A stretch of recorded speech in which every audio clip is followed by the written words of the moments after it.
And Josh was staring at his computer, so I assume he's trying to figure out how to turn us on.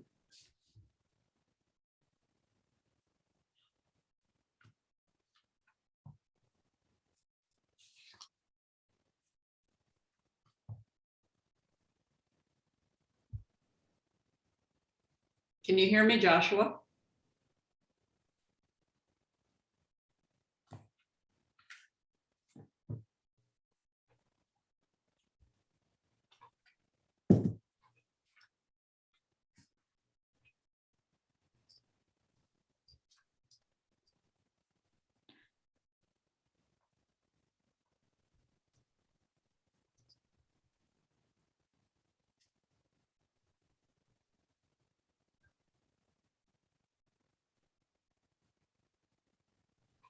And how long have you had your camera, Carol? A couple of weeks. Okay, good, good, good. That gives me a nice clean slate to work with. Yes, yes.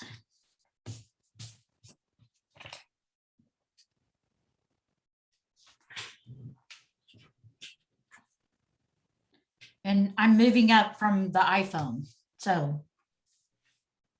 And nothing in between. Well, that's really good. And nothing in between is nice because now I don't have to erase any information or overlay any information. So Right. it's good.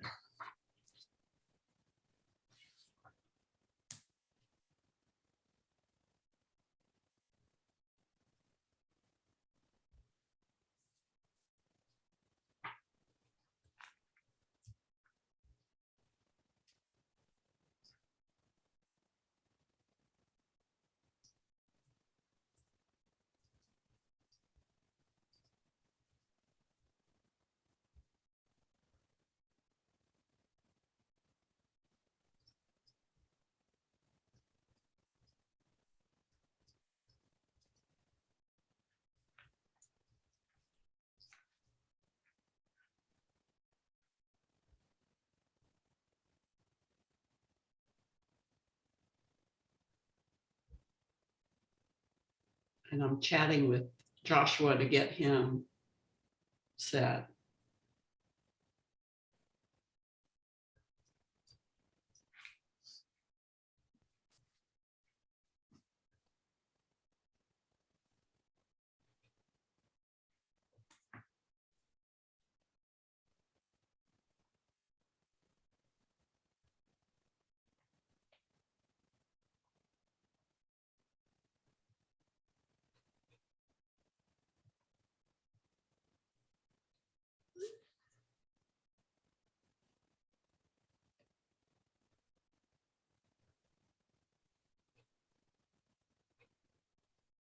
Can you hear me now?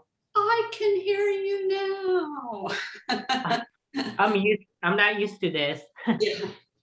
Which button did you have to push to turn it on?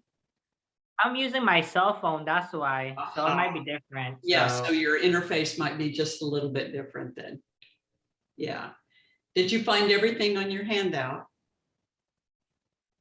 Yeah, kind of. Okay. Not all. Yeah. Well, Carol just was telling me that she couldn't find the histogram, the last three things on the list: histogram, highlight indicator, and shooting details. And for you, Joshua, on that camera, you pull up a picture on the back of the camera, and then you hit the info button 3 times or 2 times, and you'll see all that information. Oh, okay. Because you've got the Rebel 7.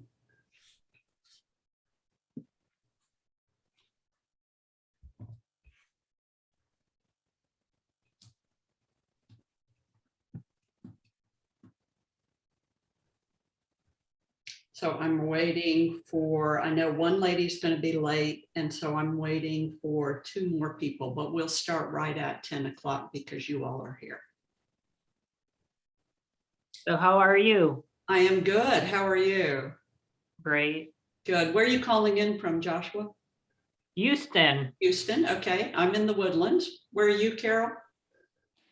I am in Jackson County, which is about 90 miles southwest of Houston. Okay, okay. Uh, Near what major metropolis? And I say that facetiously. Yeah, yeah. Okay, so the nearest town is called LaWard.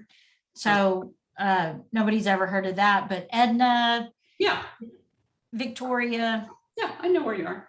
Yeah, Okay. yeah. We have a book on the market called Backroads of Texas. And so I spent several years traveling around Texas, visiting very small towns. So I've kind of been everywhere. There are a few places I haven't been, but I've kind of been everywhere.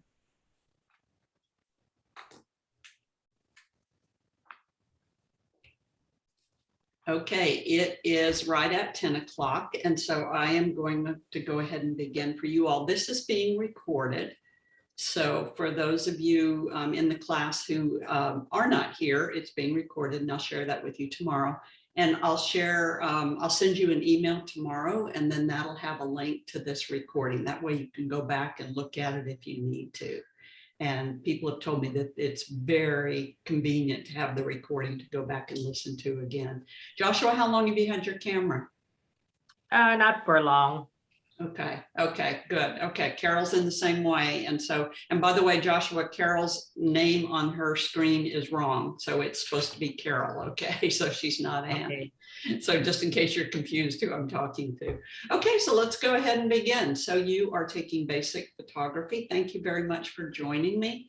I've been a professional photographer for the last 25, 26 years, and I've been teaching this class either in person or online for the last 25 years. And so I hope you enjoy it. I hope you have fun. I've had lots and lots of students over the years. And what we're going to do today is you've got your handout, right? Yes. Okay, good. So I'm going to teach you 4 basic components of photography today. Because if you can learn those 4 components of photography, excuse me, I just noticed my microphone was sitting behind my computer. So if you can learn those 4 basic components of photography, your light meter, your f-stop, your shutter speed, and your ISO, then you can photograph anything from the red and green macaw flying by you to the lioness raising her head up in the grass, to something as complicated as the tall masted sailing ship going through the harbor at Venice. Because that tall masted sailing ship is not going to stop for you so that you can figure out how to get your camera set properly. So we have to learn light meter, f-stop, shutter speed, and ISO so that we can photograph something as simple as the Milky Way out in Big Bend National Park, one of my favorite places, dark sky to see the Milky Way. Or if you want to do something as mundane as the kids just being cute over the holidays. All it takes is a knowledge of light meter, f-stop, shutter speed, and ISO, because those 4 components are the building blocks for every single photograph you're going to take. And so you can be creative with that.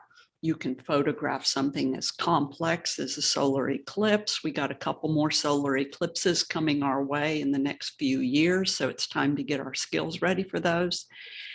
Or if you want to do something like the Aurora Borealis, I'm doing another trip for that in November of 2022. It's really very simple, as long as you know light meter, f-stop, shutter speed, and ISO. So these are the 4 building blocks of photography, and then you can photograph anything once you know those 4 things. And so that's why it's so important that I think you should know these. You can do mundane stuff, you know, cat sitting in front of the Christmas lights for your Christmas card if you would like. So what I'm going to do today is I'm going to teach you how to use those 4 building blocks of photography. And each one of you has your camera set in the manual mode right now, correct? M up on top. Okay. Yes.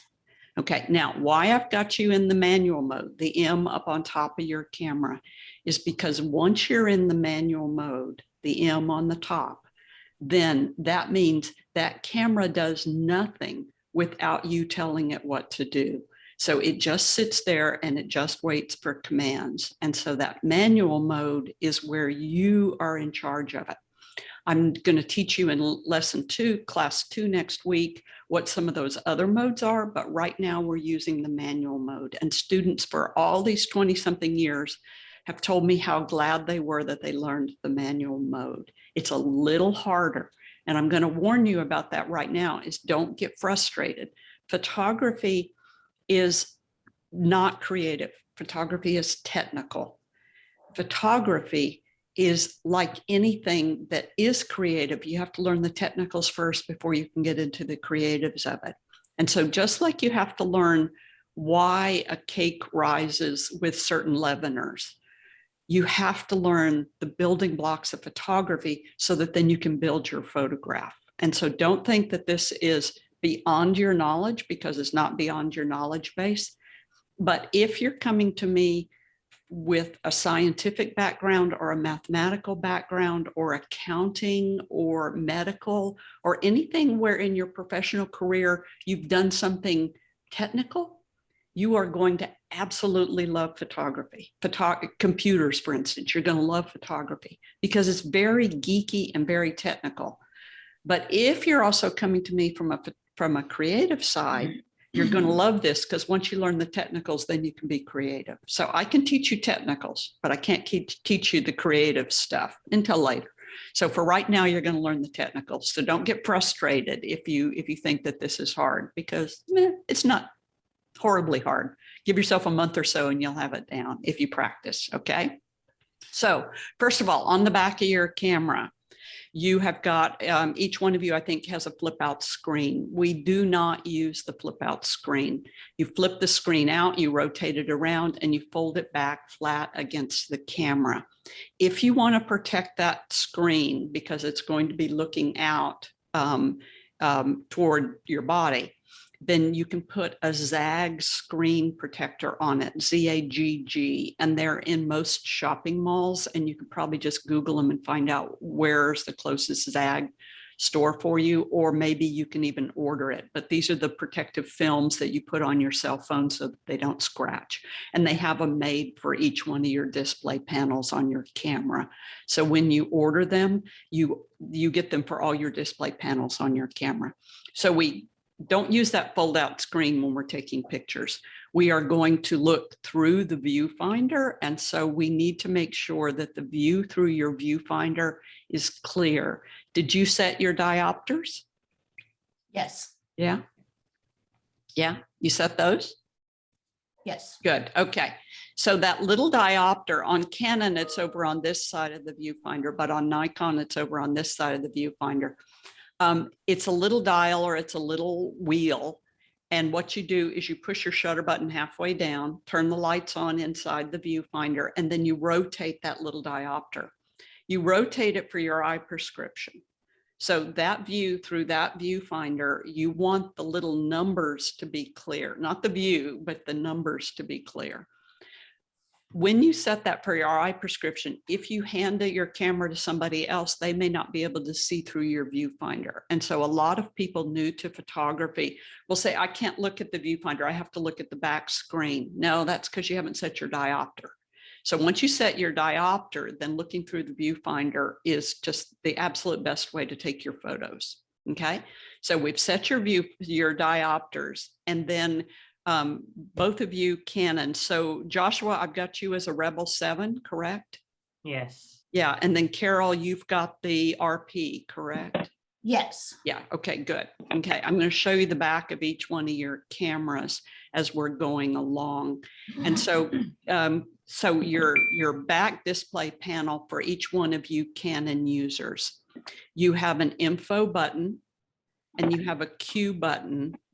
And then you also have this little button over here with the rectangle and the 5 little dots in the middle of it. So these are universal to the Canon displays on the back. So your info button is where you pull the picture up on the back of your camera and you push it 3 times and you get your histogram and your highlight indicator.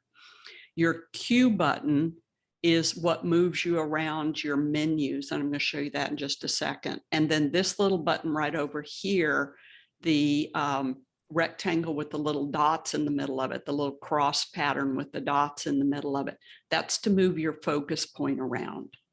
So this is your focus point button right over here.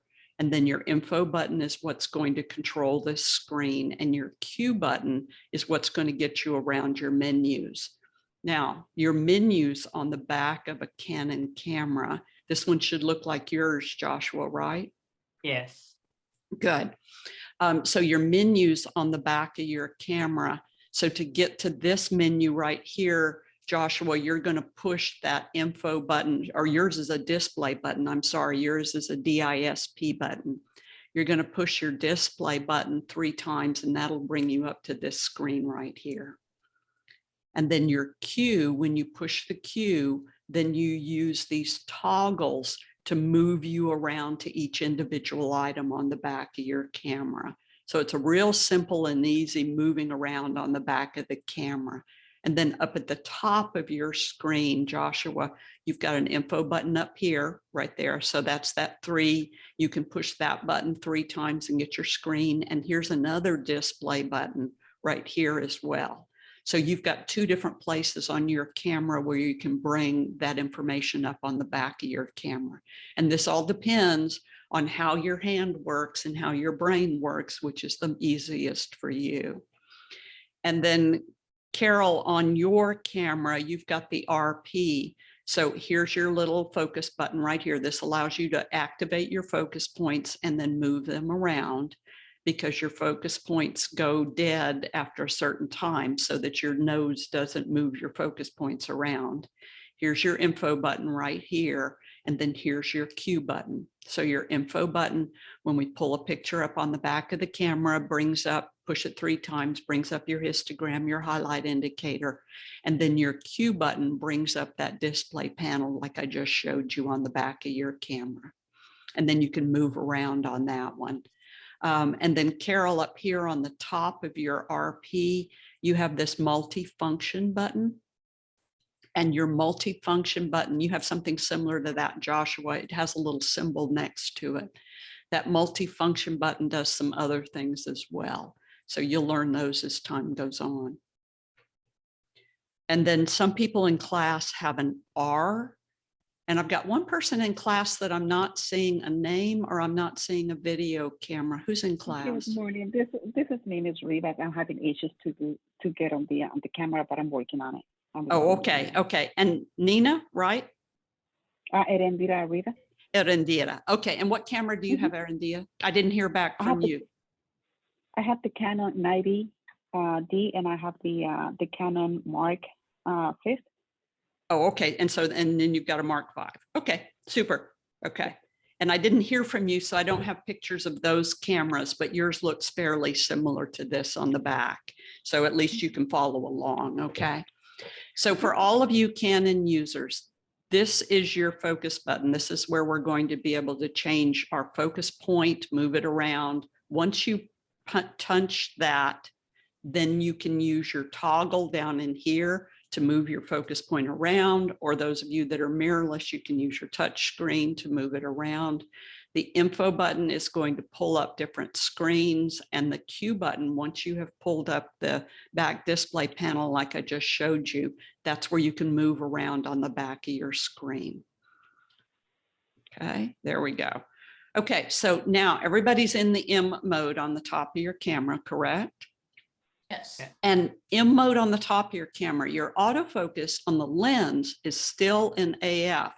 We have not turned off autofocus on the lens. That's the greatest thing ever made by man. And so we're not turning that off at all, but it's just your M mode on the top of the camera. No autofocus on your lens. Autofocus is still moved to AF. Now, if you'll look at your back, excuse me, look through the viewfinder right now and push your button halfway down. So look through your viewfinder and push the button halfway down. And when you look through the viewfinder and push your button halfway down, you're going to see a scale down in the bottom of the viewfinder. Do you see that little scale? Yes. Yeah. Arandia, you see that little scale? Yes, ma'am, Yes, I can see it. Okay. What kind of Okay. scale? It looks like the one on the screen. Okay. Okay. You see it? I see a row of numbers. You see a row of numbers, but in the middle of it, there's a little scale that looks like the one on the screen that I'm pointing my cursor to. See right here where I'm pointing, whoops, where I'm pointing my cursor? Okay, yes. Yeah, you see that? Yes, ma'am. Okay, super. Okay, that is called your light meter scale. And your light meter scale is there to tell you, if you put me in the middle, I will give you a perfectly exposed image. So that light meter scale on the bottom of your viewfinder is how your camera is trying to talk to you. And it's trying to talk to you by that scale. And if we put that scale in the middle, balance your light meter, then you get a perfectly exposed image. If your light meter's not in the middle, then you don't get a perfectly exposed image. And so that light meter is trying to lead you to getting a perfectly exposed image. Now, we need to understand though, that your cameras are very complicated. And so you have 3 or 4 different mechanisms to read the light. So on the back of your camera, I want you to make sure, push your Q button or bring up your display panel, push your info button to bring up the display panel. And then with your Q button, I want to make sure that on your homework, you set your light meter to the proper type of light meter.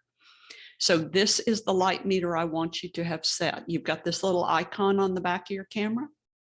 Yes. Yeah, Yes. good, good, good. Erendita, you've got it on the back of your camera? Okay, super. Okay, that's called, for Canon users, that's called your evaluative light meter. Now let me explain to you what that is. In the old days, before digital SLR cameras, photographers used to have to handhold a light meter out in front of them. They had to point it at what they wanted to photograph. And then they had to move some dials and then look at it and then go back to their camera and set their f-stop and their shutter speed according to what that handheld light meter said. I have my father's handheld light meter and it's framed right along with his slide rule. And neither one of them do we need anymore because we just outrun these with their usefulness. So in the 1950s, the engineers put that light meter inside of the camera. So your light meter is now inside of your camera. But at that little icon that I just showed you, you have 3 to 4 different light meters and each one of them reads the light in the exact same way. So this is just unnecessary trivia, but you've got to understand what's going on under the hood of your camera with this light meter setting. So the oldest light meter that we have, and if you look at your handout, I've given this on your handout as well. The oldest light meter that we have is what's called a center weighted light meter. And the center weighted light meter reads all the light in the entire frame, the sun up there in the corner, the shadows down there in the bottom. It reads all the light and it just averages it all together with a weight toward what's in the middle because supposedly your subject is right in the middle. But what happens if you mix white paint with black paint? What color do you get? Maybe brown. Off black. Yeah, it's not a trick question. So if you mix white paint with black paint, you get gray, right? So the same thing happens with your oldest light meter, the center weighted light meter, is when you mix like something like that bright sun up there and that dark shadow down there, and you just mix all the colors together, you end up with, you know, kind of a muddy photograph. It doesn't look real spectacular. So put a line through your center weighted light meter because we do not use the center weighted light meter anymore. It's the oldest of the light meters and the camera engineers are not putting much work into the center weighted light meter. But then in the 1980s, engineers came up with a new type of light meter. And this is called Spot if you're a Nikon user. and it's called partial if you're a Canon user. And this light meter only reads this spot right here. It does not read the sun out here, and it does not read the shadows down here. It only reads this center spot right here.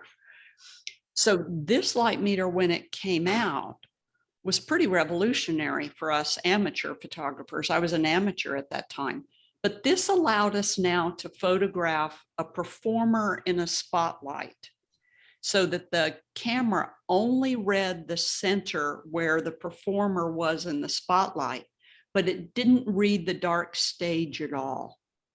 So we got a perfectly exposed picture of a performer in a spotlight when we balanced our light meter, put the light meter scale right in the middle.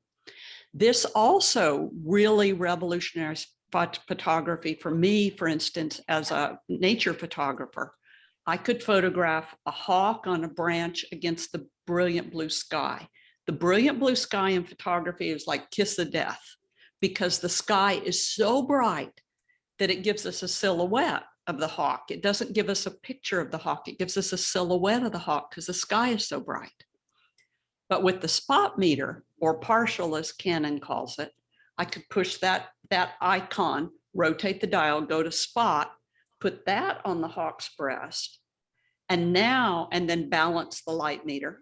And now I could get a perfectly exposed picture of the hawk on the branch against the brilliant blue sky, but the sky might go dark or light depending on what its tonality was. I was a baby photographer during this era in Kmart and Walmart, and I traveled all over Southern Louisiana photographing children. And the company I worked for started using black backgrounds and solid white backgrounds for the children. And we made tons of money because nobody else was photographing children against black backgrounds and white backgrounds. And the way we got a perfectly exposed image is that spot meter was on the kid's face. So no matter what color the kid was, the kid came out perfectly exposed and the background didn't interfere with the exposure at all. So that was another option to use this. Spot or partial meter, remember in Nikon, in Canon, it's called partial, and in Nikon and everybody else, it's called spot. We use this about 1% of the time today. So we're going to use it to photograph a full moon in a black sky. We're going to use it to photograph a performer under a spotlight. But other than that, we're not going to use it very often. So you would only set this about 1% of the time.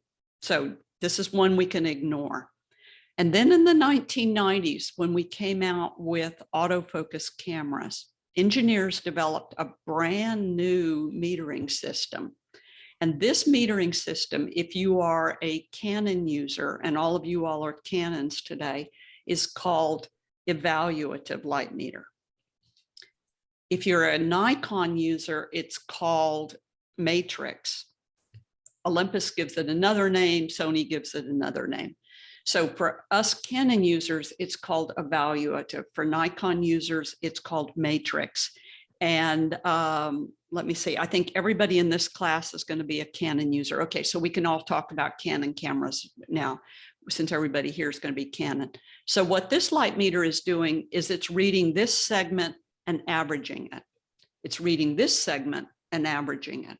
It's reading this segment and averaging it. And it's reading this segment and averaging it. And it's reading this segment and averaging it. And then it takes all of those segments and averages everything else in between and throws in all kinds of algorithms. So the new multi-segmented light meter is the most advanced, and that's why I want you all set on your evaluative light meter. Now in Arandia, in your 5D, you don't have 5 segments, you've got 64 segments. And in the new mirrorless cameras, we don't just have 5 cameras. We've once again got about 64 different segments.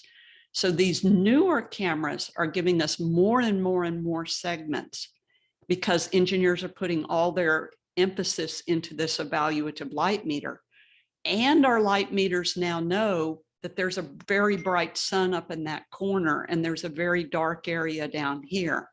And so the exposure that we're getting when we balance our light meter is now more precise than we've ever been able to have.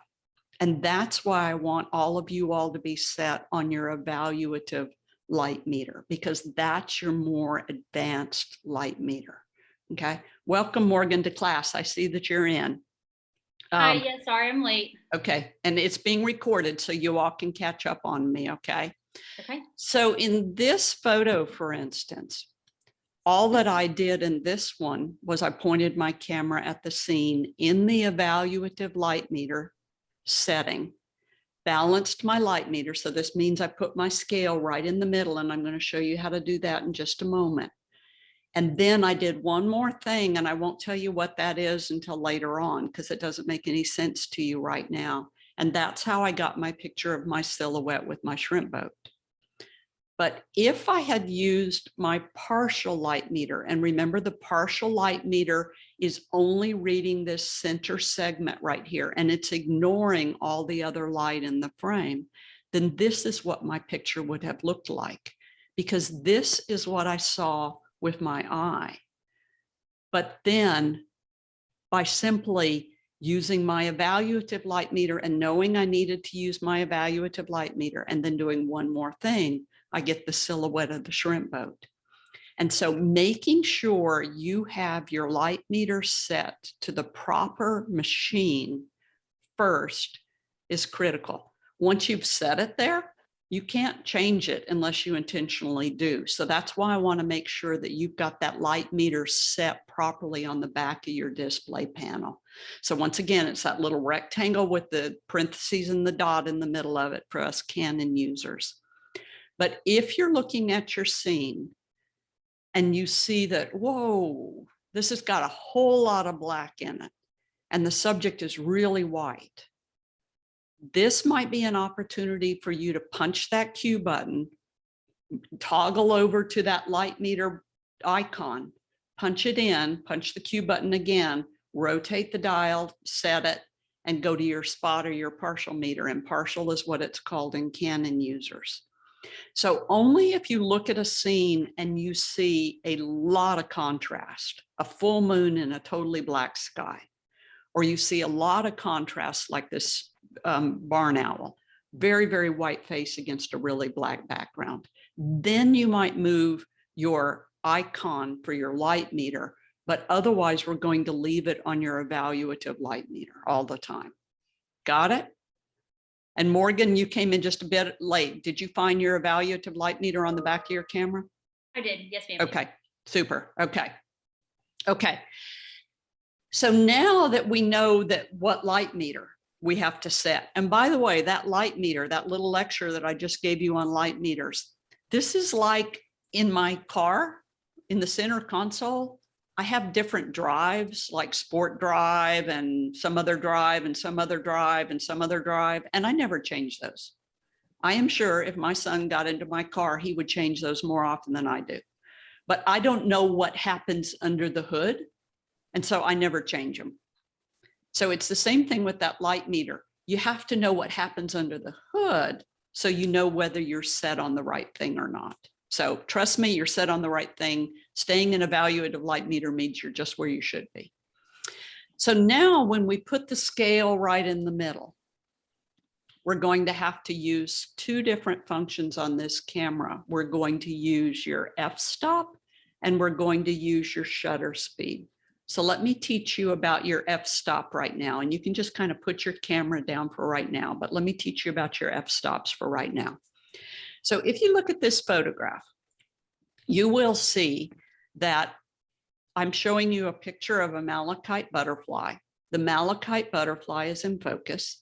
A bit of the leaf is in focus and a bit of the flower is in focus.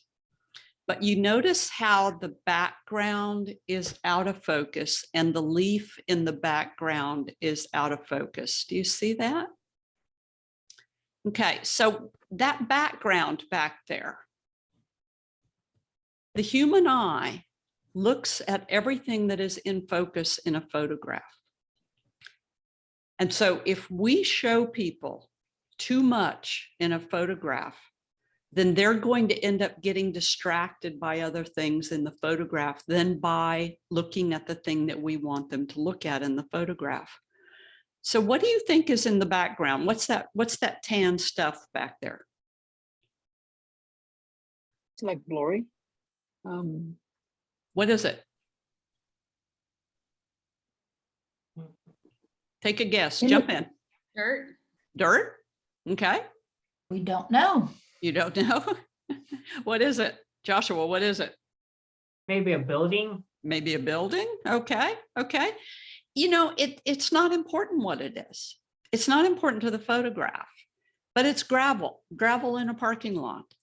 And so if I showed you that gravel and you'd recently been shopping for gravel, then you'd be totally distracted by that gravel and your eye would go back to that gravel and you'd go, that's the gravel I was looking for. That's the exact color I was looking for. And now your brain is going off into, you're shopping for gravel at Lowe's or Home Depot or wherever you were, and you're not paying attention to my photo anymore.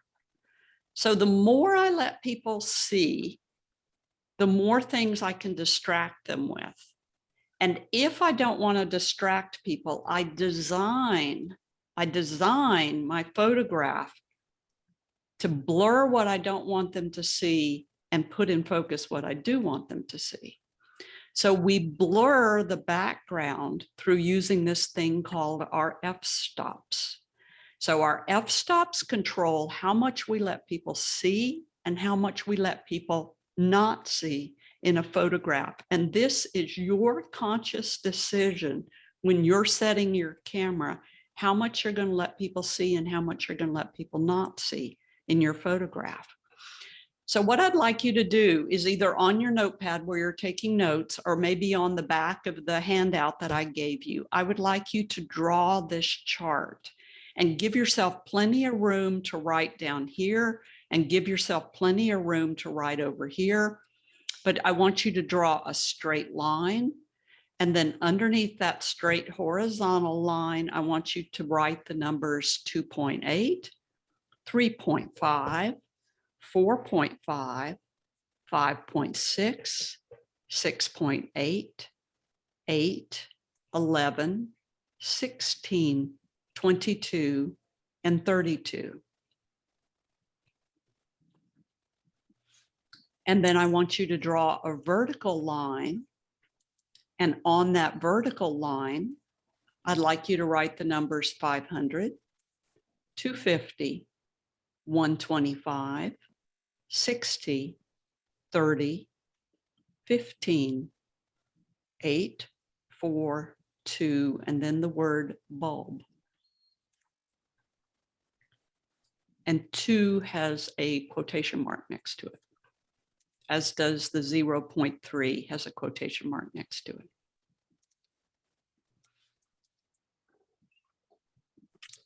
Okay, so this 2.8, 3.5, 4.5, 5.6, 6.8, 8, 11, 16, 22, and 32. These are called f-stops. So F with a slash, and then the word stop next to it. F-stops are the numbers that we see in the bottom of our camera, and f-stops are the numbers that we talk about. Carol's standing next to me in the field and she says, Kathy, what f-stop do I use? And I said, well, why don't we start with a 5.6? Or Joshua and I are, out in the desert photographing, and Joshua says, Kathy, what f-stop do we use for this landscape? And I say, well, how about F32? So these are the numbers you and I talked about. These are the numbers we see in the bottom of our camera. If I see one of your photos and I say on Facebook and I say, what f-stop did you use? And you say, I used an F8. These are the numbers you and I talked about. So these are the way that we communicate on what f-stop we used. If you look at that, it's the F in a flourish, and that's the function symbol from higher level math, with a slash, which is the division symbol, and then the word stop. It's a mathematical formula. And luckily you never, ever, ever, ever, ever have to learn the mathematical formula. I have a very advanced class where we talked about it, but you never have to learn it. It just is, okay? So that f-stop are the numbers that you and I talk about. But under the hood, one more time, under the hood of the camera, in your lens, not in the camera body, in the lens, there is this thing called an aperture. And the aperture in your lens is opening and closing to let light come in. So when you set 2.8 on your lens, you get a really big aperture opening. You get the biggest opening that lens will give you. And when you set to 3.5, that opening gets a little bit smaller. And when you go to 4.5, it gets a little smaller. And when you go to 5.6, it gets smaller. And when you go to 6.8, it gets smaller, and 8, it gets smaller, and 11, it gets smaller. And guess what? When you go to 16, it gets even smaller, and 22, it gets smaller. And by the time we get to F32, you've only got a pinprick of light coming through that lens. So the aperture sleeves, the little pieces of plastic or metal that form the aperture, have closed down at F32 to where we just have a very, very tiny amount of light coming through. Physically, meaning physics, what happens is this thing called depth of field. So when light comes through the 9 or 10 or 12 lenses in your camera, convex and concave ground glass lenses that have been laid in that lens very carefully, what happens with the physics of light is that when light comes through that big opening, we get a very shallow depth of field. So what is called depth of field. So under 2.8, make yourself a line about 1/16 of an inch long. And then under 3.5, make yourself a line about 2/16 inch long. And under 4.5, make a line that's just a little bit longer. And under 5.6, make yourself a little bit longer line. And under 6.8, when we move to 6.8, we get a little bit more area that's in focus. Everything in front of it is out of focus, and everything behind it is out of focus. And under F8, make yourself a big, big line. Big pronounced line under F8, because I want you to remember F8. So under F8, if we go to F8, there's an old saying in photography, F8 and be there, meaning put your camera on F8 and most stuff's going to be in focus. So under F8, pretty good amount of stuff is in focus. So under F8, most stuff is in focus. We don't have a little blurred out background. We don't have a real crisp background, but under F8, most stuff's in focus. Now, F8, that's what's on your cell phone. F8, that's what the program mode on your camera does. Most stuff's going to be in focus and they're not going to hurt themselves. That's what F8 is. So most stuff is going to be in focus. Nothing's real creative, but their pictures are going to come out. So that's F8. But when we go to F11, more stuff is in focus. And when we go to 16, more stuff is in focus. And we go to 22, more stuff is in focus. And under F32, put yourself an infinity symbol under F32. So if you set your camera to F32, then from the foreground that your lens can see all the way to the mountains in the background is going to be in focus. So F32 gives you everything in focus. But if you look at these, F2.8 is a small number, 2 is a small number, but we got a big, huge hole in the aperture, but we've got very, very little depth of field. F32 is a big number, small hole in the aperture, but a whole lot of depth of field. The way you can remember this is that at 2.8, only 2 things are in focus, but at 32, 32 things are in focus. The bigger the number, the more stuff is in focus. The smaller the number, the less stuff is in focus. Does that make sense? So if you want to take a photograph with very, very, very little in focus, then you would set your f-stop to be down in the 2.8, 3.5, or 4.5 range. And if you wanted to take a landscape photograph with a lot of stuff in focus, then you would set your f-stop to the 16, 22, or 32 range in focus, or f-stop. If you wanted most stuff in focus, then that 8 is a good place to be. So where you set your f-stop as your starting point determines how much of your photograph is going to be in focus or how much of your photograph is going to be out of focus. Does that make sense? Yes. Yeah? Yeah. Yes. Holding on to that one for right now, okay? So in this photograph of the statue, you see that her hand is out of focus and you see that the background is out of focus. So probably, you know, think of a statue's head. What f-stop do you think I used? Take a guess. 2.8. 2.8, okay. 4.5. About 4.5, yeah. Joshua, what do you think I used? 2.8. 2.8, okay. It's not 2.8. 2.8 is very shallow. This is about a 5.6. And by the way, 5.6 happens to be one of my favorite f-stops. So I use it a lot. So if you notice, look down at the shoulders of the statue, you notice that her shoulders are in focus, as well as the crown, the corona around her head. All that stuff is in focus too, but the background's not in focus and the hand's not in focus. If a butterfly suddenly landed on her finger and I wanted to get the butterfly on her finger plus the face, then I would have to quickly switch to maybe an F8, but now my background would show up more and more of my foreground might show up as well.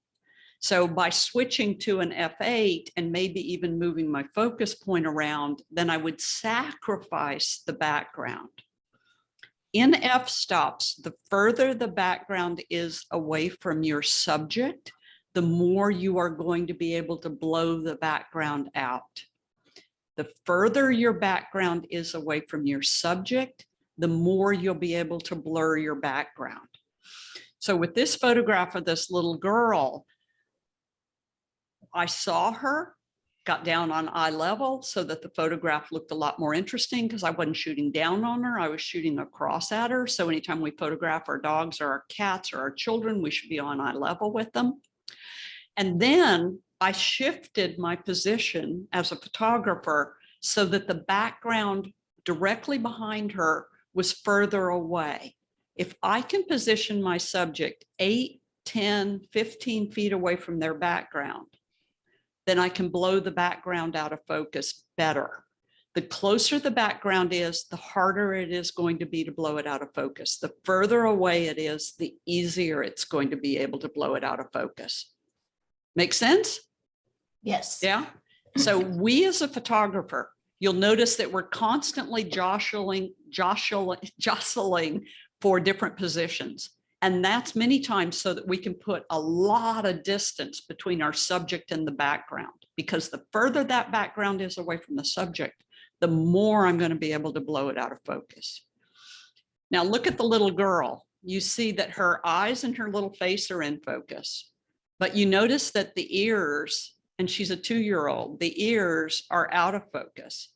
So all I have is the face of a 2-year-old in focus. What f-stop do you think I'm using? 3.5. About 3.5, yeah. Yeah, so this is a very shallow f-stop. And I'm using it intentionally to throw the background out of focus. Now, what's in the background? Trees. Trees. What's in the background? Pot. Background. Yeah, pots, exactly. Now, once again, if I showed you those pots and you'd recently been shopping for pots, or you'd even recently coordinated all your pots so that all of them in your backyard were turquoise and burgundy, you'd be suddenly back there looking at pots. and I would have completely lost you from as an audience for my photograph. And so I have to blow those completely out of focus. And now it really doesn't matter because what you're looking at is a little girl's eyes, the little girl's face, and hopefully I'm not distracting you by any other elements in the frame.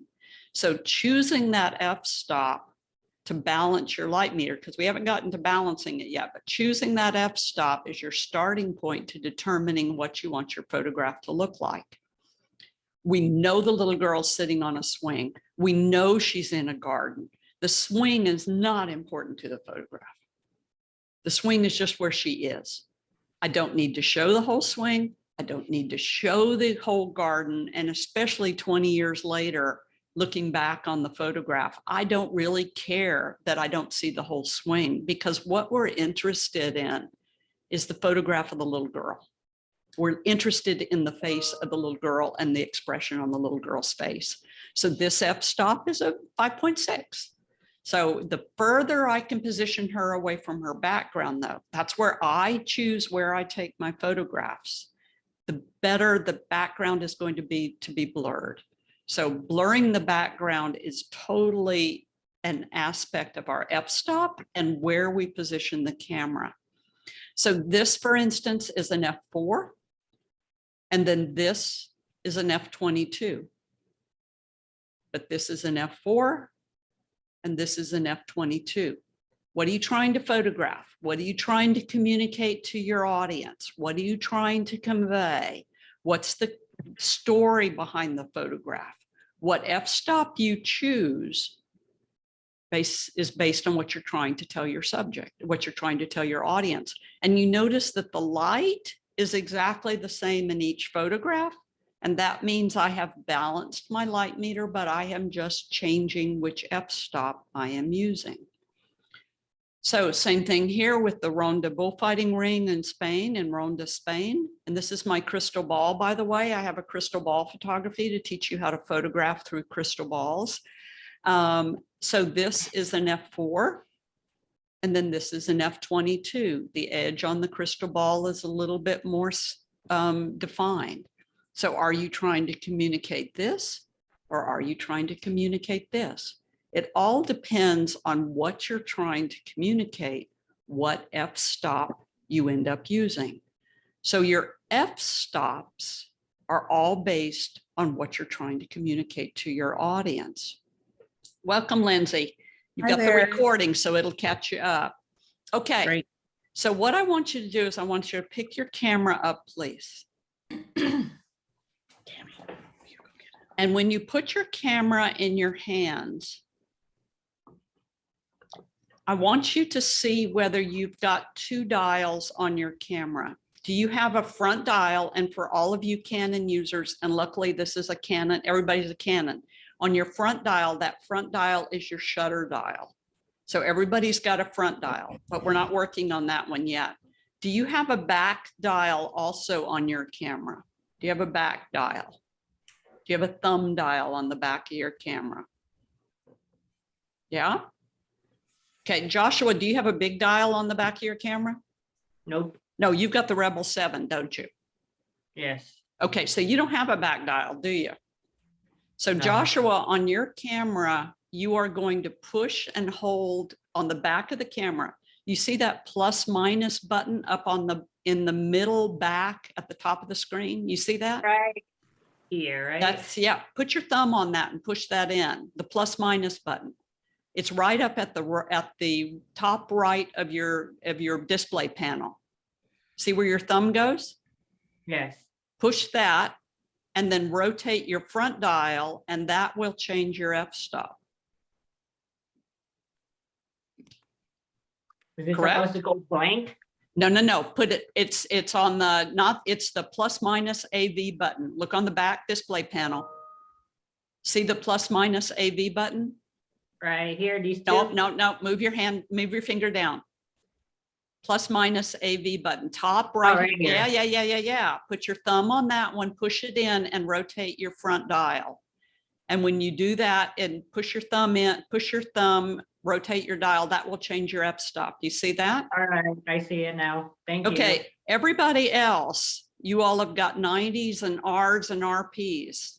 So everybody else, if you rotate your back dial, that's your thumb dial, that will change your f-stop. Correct? Put your thumb on your thumb dial and rotate it, and that will, your back thumb dial, and then rotate it. Do you see that that's changing your f-stops? Yes, Yes, shake your head up and down. Let me know it. yes. Erin, you don't have your camera with you? I don't have it right now, but I'm gonna look at it. Okay, good, good. Now, everybody, when you rotate your f-stop dial, what's the smallest f-stop you can get? 4.0. 4.0, good. Joshua, Morgan, and Lindsay, what's the smallest Yeah, f-stop? 4.0. 4.0? It is not doing any of that for me. It's the back display up on the top. Back, which camera do you have, Lindsay? The EOS R. You got the R, so it's your back display up at the, it's your back dial up at the top. You just showed it to Oh, me, it's that like one right the- there. This Uh-huh. one. Uh-huh. Okay, gotcha. Morgan, what's your smallest f-stop? Same thing, 4.0. 4.0? Okay, is it changing, Lindsay, your f-stops? It's not. I'm sorry. Did you set your f-stop to 5.6 on your handout that I sent to you? No, I didn't know you Okay. sent the handout. Okay, okay. Okay, Hey Kathy, Lindsay can actually, we have the same camera. She Uh-huh. can touch the screen too as well. I don't want you to touch the screen. Okay. I want you to use the dials because your face is going to be up against the viewfinder. So I don't want you to use the touch screen. I want you to use your dials. Morgan, did you change yours with the back dial Yeah. on the It RP? looks like mine is on 4.5. Good. Okay, super. That's what I want. Okay, so the smallest number you can get is a 4 or a 4.5, right? Now, what's the biggest number you can get? Rotate it the other direction. Do exactly the same thing and rotate it the other direction. What's the biggest number you can get? Use the 22. dial, Morgan. 22. 22, 22. 22. Carol? 22. Good, good. Now, I want you to zoom your lens. So put your hand on your lens and zoom your lens. And now what's the biggest number you can get?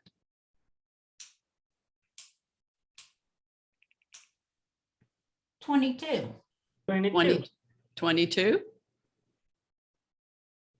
Yeah, 22. 22. That's the biggest number you can get. Morgan, Same thing. same thing. Now rotate the f-stop dial all the way back down to your 4.0 or your 4.5. And then rotate your lens, zoom your lens. And what's the smallest number you can get now?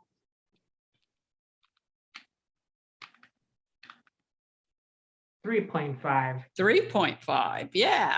So you were at 4, but now you can go 3.5, right?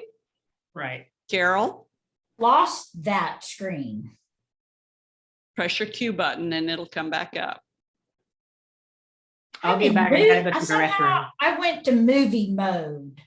Oh, so up at the top, you moved your mode dial. Oh, I did. You're right. Yeah. How in the world did I do that? Well, it probably went to sleep and that allowed you to move to your mode dial.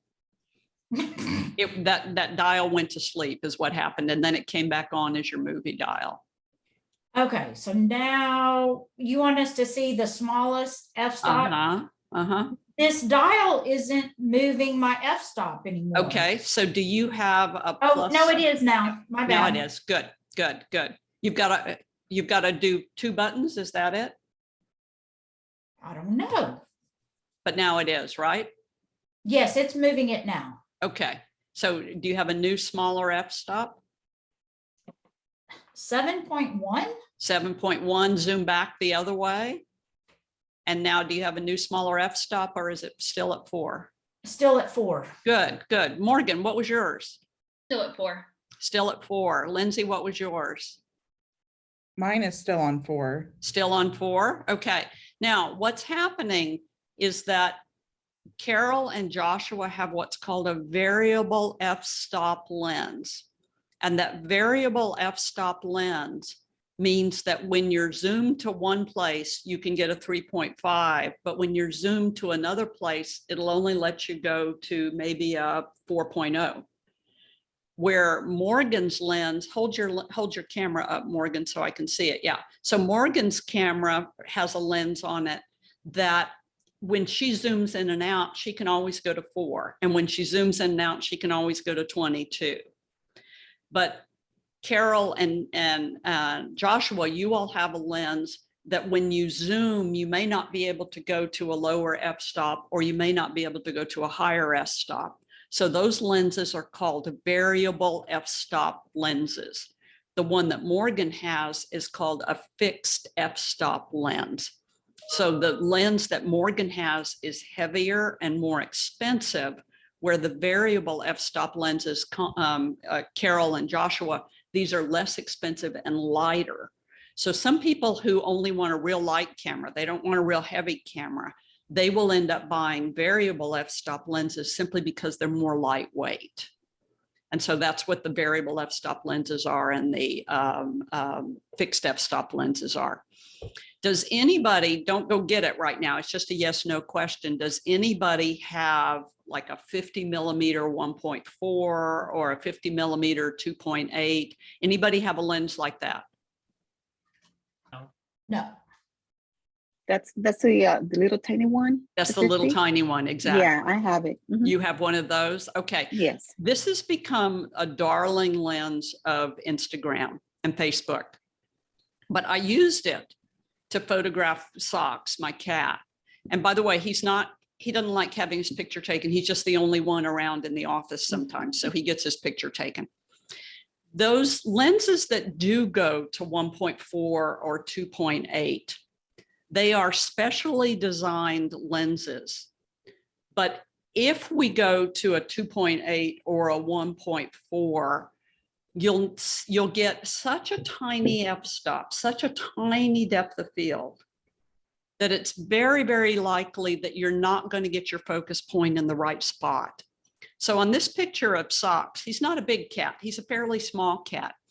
You'll notice that his nose and part of his eye is in focus because your focus point is a flat plane, it's a parallel plane. And so that nose of a cat, if you know how small a nose of a cat is, that's how much is in focus in this photograph. And between him moving and me moving, it took nearly 50 photographs to get his eye and his nose in focus because the depth of field is so shallow. So if you do own a lens that's in the 1.4 or 2.8, it's not designed to be photographed to be used at 1.4 or 2.8. Its design is that it gives you this beautiful, pure background. So notice the background behind the cat. See how beautiful and pure that is? That's the construction of the lens. So Arandia, you own a 1.4 lens, a 50 millimeter 1.4 lens, but you wouldn't shoot it at 1.4. You would still shoot it at f4 or 5.6 or 6.8, but it's going to have a more beautiful background than some of the other lenses. So this is called bokeh. So just because you have a 1.4 or a 2.8 does not mean that you photograph something at that. So your f-stop controls how much we see and how much we don't see. So in this landscape photograph, you can see all the way down the river. So what's my f-stop?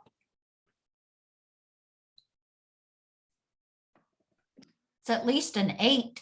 At least an 8, but what do you think it is? You can see all the way down the river. Then a 32. Yeah. Yeah, so it's a 32. So I'm down in Costa Rica. I see this lovely river. I see that I'm definitely going to go down and photograph it. I walk down to the edge of the river. I put my camera down. I make sure I have my evaluative light meter set. Okay, and you just look on your back display panel, make sure that that's set. And then I decide, well, I want to see everything. So I set my f-stop on 32. You got to jump in there and start working this. So I set my f-stop on 32. And now I have to balance my light meter. and I balance my light meter after I set my f-stop on 32. I choose one number. And now when I balance my light meter, there is going to be one number that shows up. So looking back at that chart, I set my f-stop at 32 because I want everything in the river to show up. And now I look through my viewfinder and rotate my shutter dial because my shutter dial is the next dial that I can use. So then I rotate my shutter dial. And when I rotate my shutter dial, I get that the light meter goes right in the middle. The little scale goes right in the middle at 1/8 of a second at f32. Okay, 1/8 of a second. What's that mean? So shutter stops movement. Anytime you want to stop movement or anytime you want to blur movement, you rotate your shutter speed dial. So shutter stops movement. Put your camera in your hands for me, please. Rotate the front dial. You all are all Canon users, so I can speak about it universally. Rotate your front dial, and you will notice now when you look on the back display panel that your shutter speed is changing. See that? Shake your head up and down. See that? Yeah. Morgan, see it? Yeah. I'm not sure. Okay. Rotate your front dial. And when you rotate your front dial, look through your viewfinder. Get used to looking through the viewfinder. Look through the viewfinder. Now rotate your front dial and you see that the number that's your shutter dial, your shutters are changing. The shutters, by the way, the shutter speeds, by the way, are not decimal points most of the time. They are full numbers. So when you rotate that dial, what's the highest number you can get? Can you go to 4,000 when you rotate that dial? Kathy, mine are not moving. Yours are not moving? My shutter is not moving. As So I push your shutter button halfway down to turn the camera on. The camera goes to sleep after about 8 seconds.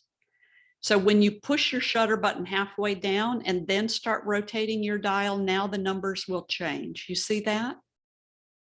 You're talking about the number like 1/125? Mm-hmm. It's stuck on 125. It's stuck on 125. Push your shutter Yeah. button halfway down just to wake the camera up.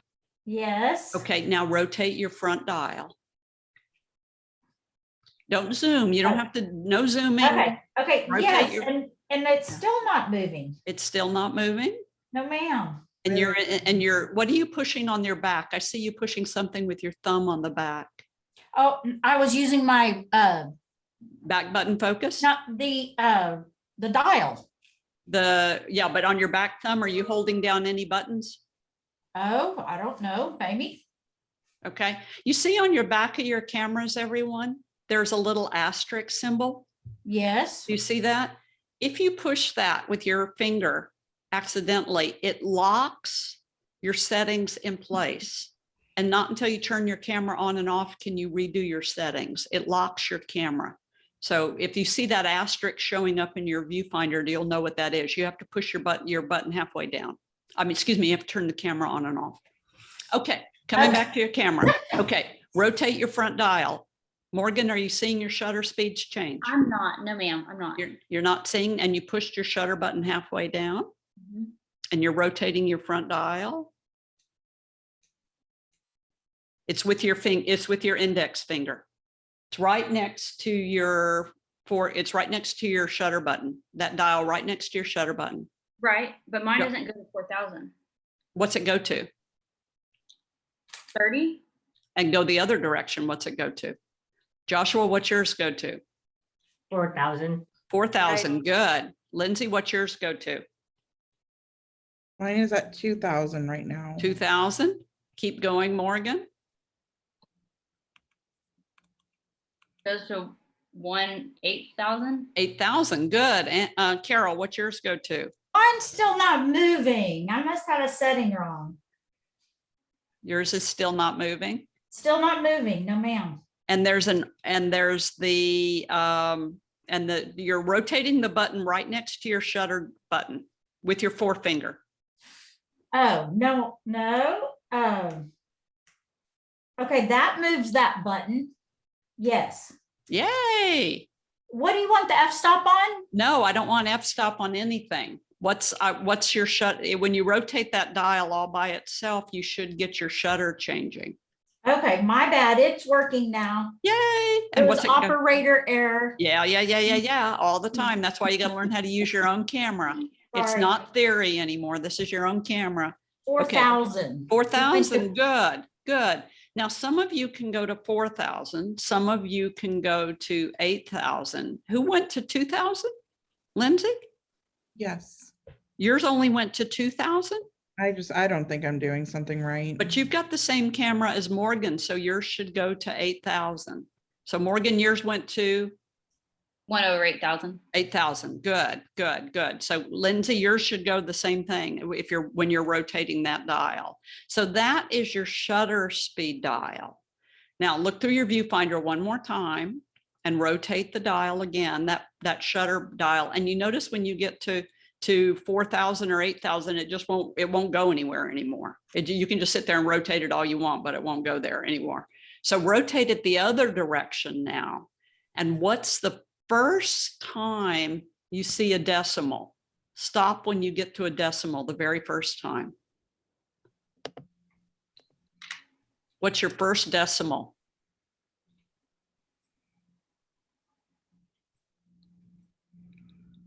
Come on, what's your first decimal? Joshua, what's your first decimal? I have no clue. No clue? 3. Quotation mark 0, quotation Zero, mark quotation 3. mark 3, exactly. Do you see when you got to 0, quotation mark 3? That's also the first time you saw a quotation mark, correct? Yes. Yeah, good, Joshua. I see your head up and down. Morgan? Yeah, I don't know. go ahead. I don't see, that's when I have the fraction of 1 over 8,000. Yes. So keep rotate. So rotate the dial in the other direction, and looking through the back viewfinder, you will eventually see a quotation mark 0, quotation mark 3, and that's where I want you to stop. Oh, okay. You see the 0, quotation mark 3? See that? Okay, 0, quotation mark 3, and Arandia, it's the same thing on your cameras. This is when, once you get into quotation marks, is the beginning of getting into full seconds. And if you keep rotating one more click in that same direction and one more click in that same direction, eventually you're going to get to a whole number with quotation marks, like 2 with quotation marks. You see that? Mine So says 1. 1 with quotation marks, good. So once we get into the full quotation marks, whole number with quotation marks, then that's when we're into full seconds. So 1 with quotation marks or 2 with quotation marks is 2 seconds or 1 second. And where we may never use 8,000th of a second shutter speed, Morgan, we will use those quotation marks, because that's when we can start getting into some really creative photography with our cameras on the tripods. And so keep rotating and you'll see that you go to a 4 with quotation marks and a 5 with quotation marks and probably a 10 with quotation marks. And then you eventually get to 30 with quotation marks. That's 30 seconds. And you have never realized how long 30 seconds is until you've messed up a photograph and you're waiting for 30 seconds to be over with. 30 seconds is a long time to wait. 1 second's a long time to wait.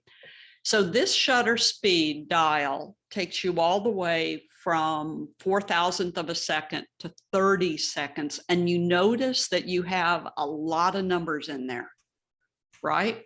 Just rotate it around and you'll see you've got a lot of numbers to choose from. Right, Morgan? Yes, this fixed my problem too. I was having issues with this. So this was Okay, good. So on your handout, I have given you 5 shutter speeds and what each one of those do. So we've got 5 shutter speeds and when we would use those and when we would not use those. because, so use them as kind of benchmarks. So on your handout, I've given you an 1/8 of a second, and I've given you a 15th of a second, and the other ones. So that 1/8 of a second, if you'll notice beside it on your handout, I've told you that an 1/8 of a second blurs water. So if you set your camera to an 1/8 of a second and your camera's on a tripod or it's solid, all water from an 1/8 of a second or slower will always blur in that photograph. An 1/8 of a second or faster will be able to stop water. So going back to that picture that I showed you looking down the river and going back to the screen that I've showed you right now, I've got an f32 because I want to see everything in the scene. And now I chose that number, f32. And the way it works as photography is if we choose one number, the f-stop or the shutter speed, there's one number that makes us balance our light meter. And now the brain has to decide whether we take that number or not, whether this will give us the photo we're looking for or not. So f32 was my starting point. And then I get, for that moment in time, that light, that day, at that moment in time, I get an 1/8 of a second shutter speed, f32. If you tried to balance your light meter right now at an 1/8 of a second in f32, it won't work. So in that moment in time, at that light, I got an f32 and an 1/8 of a second. So now my brain has to say, what's going to happen with an f32 and an 1/8 of a second? f32, my viewer's going to see all the depth of field. 1/8 of a second, the water's going to be blur. Bingo, that's exactly what I wanted. I wanted the water to blur, and I wanted my viewer to be able to see all the way into the frame. But Morgan, you could only go to 22, right? You could only go to f22. You couldn't go to f32, right? I think I could go to 30. Hold on, let me tell you again. Oh no, 22, you're right. But you can't go to 32, right? Mhm. See, that's based on the lens, because your lens has your f-stops, your camera has your shutter speeds. So when you change lenses, you probably get a different high point and end point, but your camera has the shutters in it. Your Okay. camera has the shutter mechanism in it. Your lens has the aperture mechanism in it. And so what f-stop you can go to is all dependent on what lens you've got on that camera. So Okay. Morgan's standing next to me at that river, and she's got the exact same field of view that I've got. And she says, but I can't go to 22 to 32. And I said, well, go to 22. So if she goes to 22, her light meter balances at a 15th of a second, provided we are looking at the exact same thing and we have the exact same field of view. So she says, well, wait a second. My f22 only gives me a 15th of a second. That means my water won't blur. Correct. Her water won't be blurred. My water will be blurred, but her water won't be blurred. So Morgan throws a hissy fit because she wanted to blur the water. No, we just have to wait for the sun to go down for maybe another half hour. We have to wait for the light to fade a bit. And then she'll be able to get f22 and an 1/8 of a second, and I'll be able to get 32 at a 1/4 of a second. So these two settings on the camera let exactly the same amount of light come through the viewfinder, but they do different things because the shutter speed is faster. But if I went to f16, I could balance my light meter at 30th. And if I went to f11, I could balance my light meter at 60th. And if I went to f8, I could balance my light meter at 125th. And if I went to 6.8, I could balance my light meter at 250. And if I went to 5.6, I could balance my light meter at 500th of a second. Because each one of these is exactly the same amount of light. Faster shutter speed, bigger opening as the one next to it. So when we balance our light meter, put our scale in the middle, we have 15 or 20 different combinations we could use. But if we graph them, they all turn out to be a straight line graph because they're all the same amount of light. Which one we choose determines what you want your photo to look like. That's why you're now in the manual mode, because the program mode would choose one of these for you, but the program mode doesn't know that you want to blur the water. Your brain knows you want to blur the water. That's why you're in charge of your camera now. So if I want to show anglers what a really, really neat trout stream this is in Costa Rica, because it is a neat fishing river for anglers, fishermen, then they don't want to see blurred water like a photographer does. They want to see crisp water. So this is 1/25th of a second on your chart. But if I want to impress photographers, then I use the blurry water, and water blurs where? 1/8. 8. Got it. It always blurs at 1/8 of a second. So anytime you want water to blur, you have to go to 1/8 of a second shutter speed. And if you want to, you can start with 1/8 of a second and then balance your light meter using your f-stop. It'll go that way as well. So it doesn't matter which number you start with, but you do have to choose one number to start based on what you're trying to do in your photograph. So if you're trying to freeze the water, then we want a faster shutter speed. If you're trying to blur the water, then we want a slower shutter speed. So I want you to watch this, because this is a 1/25th at whatever f-stop. And this is this is an 1/8 of a second at f32, and this is a 1/25th at whatever, f8 or whatever it is. Notice the very right-hand corner. See where the moss is? Now, remember I told you that the foreground and the background go blurrier, based on where you focused. I'm focused on the rock. Notice between these two photographs, the moss in the foreground is always in focus. You see that? And notice in these two photographs, the background is always in focus. Do you see that? And that's because I'm using a lens that has very, very fat f-stops. So every lens you buy is designed for a certain purpose, and it was made for a certain purpose. Some lenses are designed strictly for everyday use. Some lenses like this one are used for landscape photography, because we can change our f-stops based on what we want our shutter speed to do, but we've got real fat depth of fields.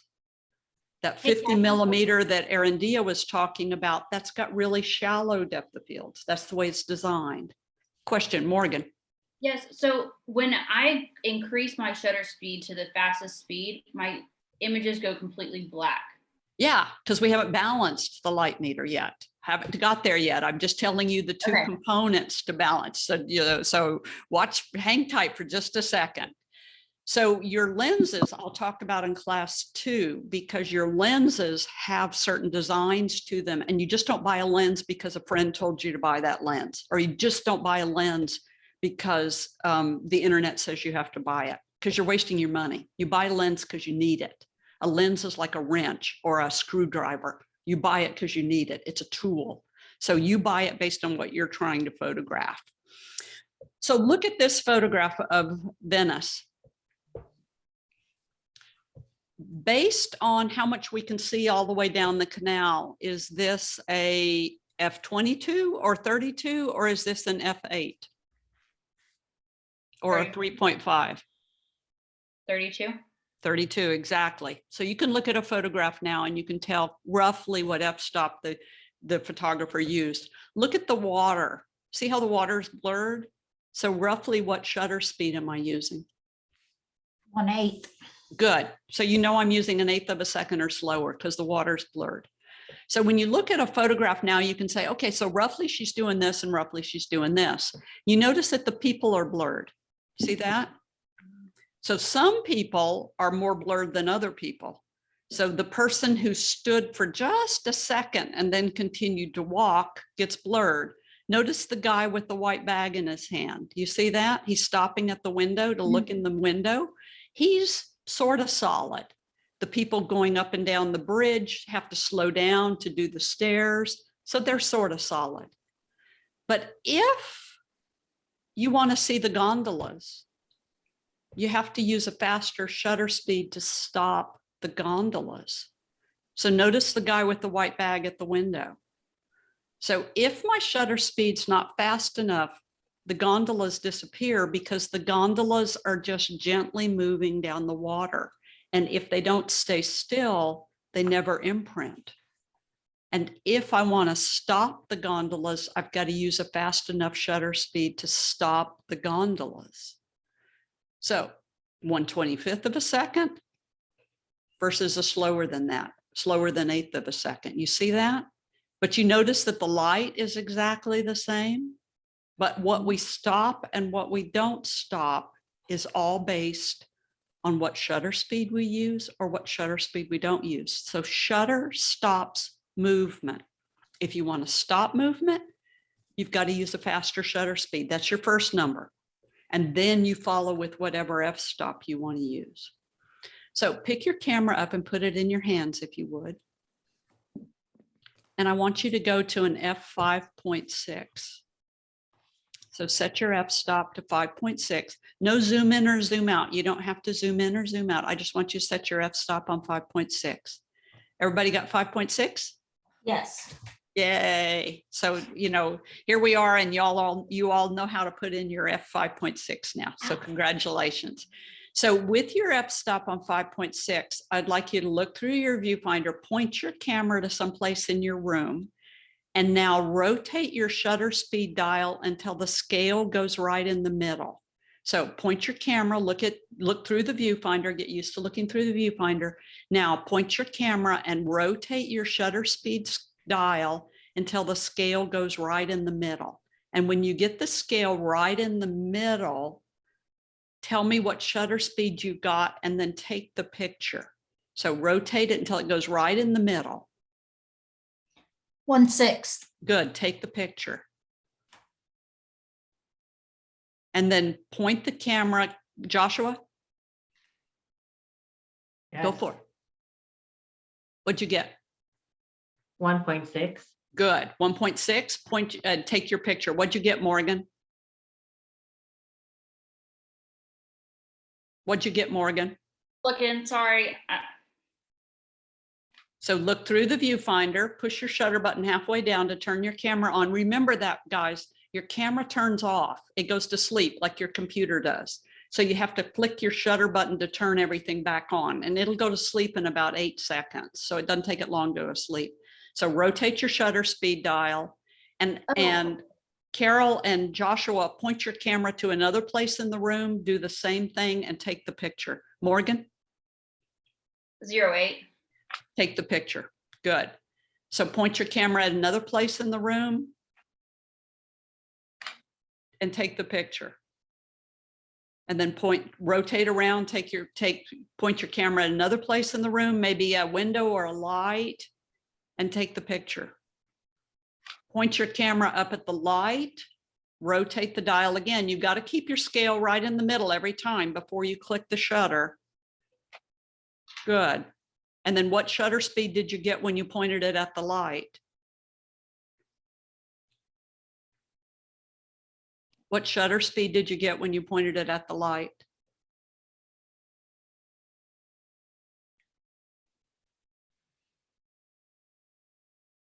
Did you get a faster shutter speed?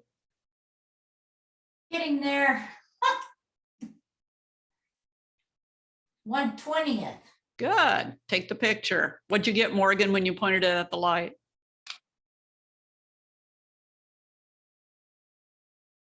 Come on. What'd you get? I don't know. Keep going. Joshua, what'd you get when you pointed it at the light? 5.6. That's your f-stop. What's your shutter speed? Oh, 1.6.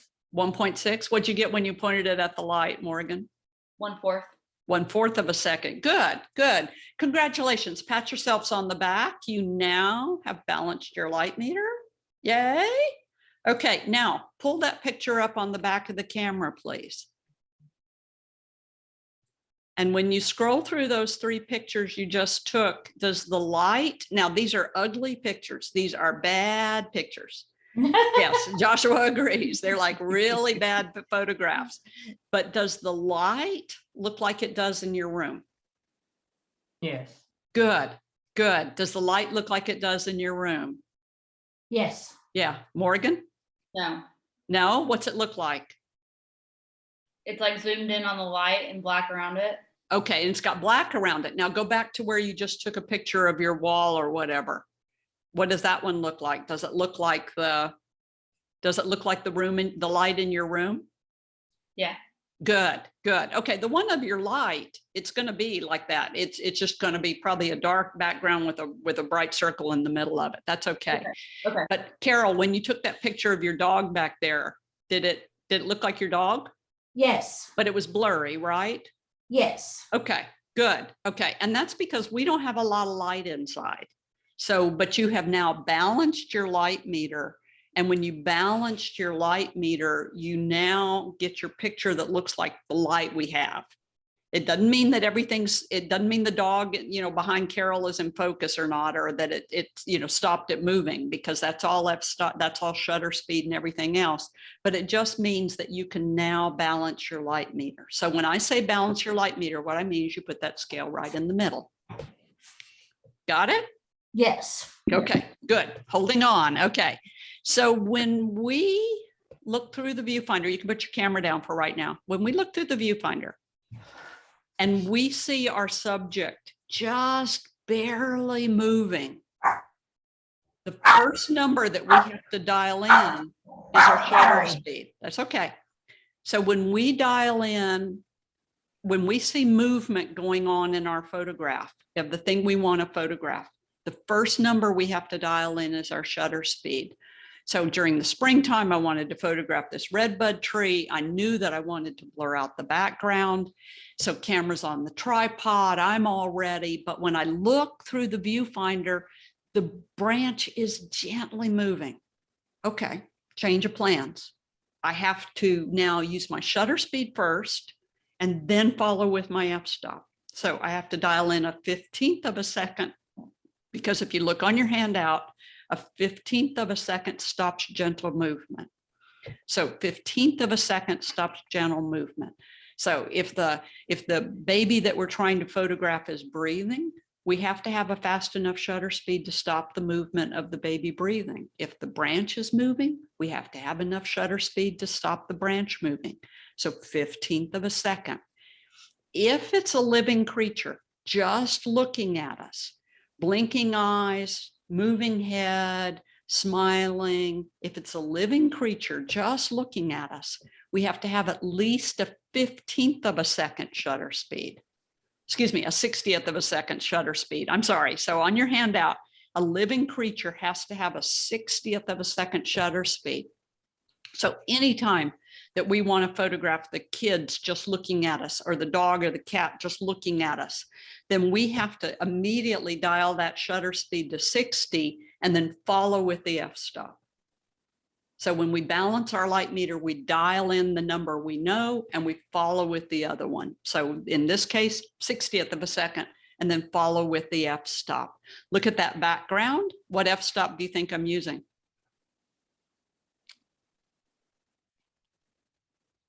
Say it. What do you think I'm using? 3.5. Yeah, 3.5 or something. Because look, his little paws down here are out of focus. So what you've got on the cat is just his face in focus, but his little paws that are just a little bit further out are out of focus. So this is a shallow f-stop, 3.5, 4.5, somewhere in that range. Notice too that Sox's eyes are in focus. You see that? So that means that I've moved my focus point to his eyes. Now, all of you all on your R cameras, the mirrorless cameras, you all now have animal eye and you have human eye, correct? Mhm. So you all have animal eye and human eye. So we can now change our eye focus and we can go to animal eye or human eye, and now it's going to set to his eyes. But Aaron, Dira, and Joshua, you all don't have that. So you're going to push that focus button on the back of your camera, and your focus button is this one right here, your focus icon. It's this focus button right here. And then on the Rebel, you're going to touch that one on yours, Joshua. And now you're going to use this toggle right here. You've got one that looks something like this to move your focus points around. And you can move it left or right or up and down. Arandia, on your 90D and your 5D Mark V, you're going to punch this button as well. And you can use your back dial, your front dial, or your big back dial. You know, that big back dial you have on the back of your camera? You can use that to change your focus point. And where Joshua only has 9 focus points, Arandia, on your camera, you've got about 40 something focus points that you can use. So you all want to make sure that you're changing these focus points all the time. The R cameras, Morgan and Carol, on those R cameras, you all can push that focus button on the back too. You've got that same little button on the back, and now you can touch the screen if you want, and that'll change your focus points. Or you can punch that button on the back, and then Morgan, you have an MF button on the front by your shutter speed dial. Morgan, you have an MF button on the front by your shutter speed dial. Do you see that? AF. Oh, yes. M- Yes. MF. So if you punch that button on the back, this is Morgan's camera, punch that MF button. Now you have all your focus mechanisms. So you've got 5 or 6 different focus mechanisms, from animal eye to 1 point to big zone. So you've got all those different ones in there. Carol, what's it look like on the back when you push that button? Because you've got an RP. You're muted. I've got the eye focus, spot focus. Good. 1 point focus. Good. You've got the same thing Morgan does. And so now you can move that one around too. So you can use the animal eye, you can use the pet eye, or you can move your focus points around, whatever one you're going to do. Okay. So where this comes in super important is being able to move those focus points. We had a wedding in the family a couple of years ago, and I, as a photographer, I'm always looking over the shoulder of the wedding photographer to see if they know what they're doing. She didn't have the foggiest idea what she was doing. Camera was totally set on automatic. She didn't have any idea what she was doing. She used the center focus point on every single photograph, which means when you look through the wedding album, the center of the picture is always in focus. So that means the bride's face was in the center of the frame, but the bride's feet were cut off. Okay, so pictures like that, where it's just boring. So if we want our pictures to be much more interesting, then we should be moving that focus point around. So for instance, this lioness is down in the grass in Africa, and the guide tells me as soon as she hears the male roar, she's going to raise her head up. She's going to look around in the direction he roared, and she's going to walk away. So you better be ready, because as soon as he roars, she's out of here. So she's just buried down in the grass. Knowing that, I activate a high focus point like this one right up here, even though she's down in the grass. This is for Joshua and Arandira's cameras. I activate that top focus point. And then when she raises her head up, I lower my camera to put that focus point right on her eye, and then I fire away like crazy, because the eye has always got to be in focus. Carol, Morgan, Lindsay, all of you all with the R cameras, I would have activated the eye focus, knowing what was going to happen. And then I would have kept that camera focused down on her head. And as she raised up, I would help the camera by moving it closer to her eye, because sometimes the camera needs help. And then once it locked onto her eye, then I would fire away like crazy. So if we don't consciously choose our focus point, the autofocus is going to get stuck by this grass. So Joshua and Arandira, on your cameras, if you all have all the focus points activated, the camera chooses where it wants to focus. Same thing on Carol's camera or Morgan's if we have the whole segment activated. The camera chooses where it wants to focus. And in this case, with this blowing grass, the camera would get stuck by the blowing grass. So you need to learn how to get fast with that thumb, punching it, moving your focus points where you need them to be so that you can get your focus point exactly where you want it. It's a skill you have to develop on all the cameras. It's a skill you have to develop. So back to your handout, 250th of a second is what we need for a somebody trotting or walking fast or running slow.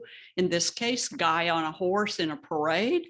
You see where my focus point is up at the top so that his hand is not getting distracted by my autofocus didn't get distracted by his hand as his hand is waving. So we put our focus points where we want them to be. It's just a little flick of that little button on the back of the camera that gets that focus point activated. And then for that man on the horse, I need at least a 250th of a second shutter speed. So we're constantly changing those shutter speeds based on how fast my subject is moving.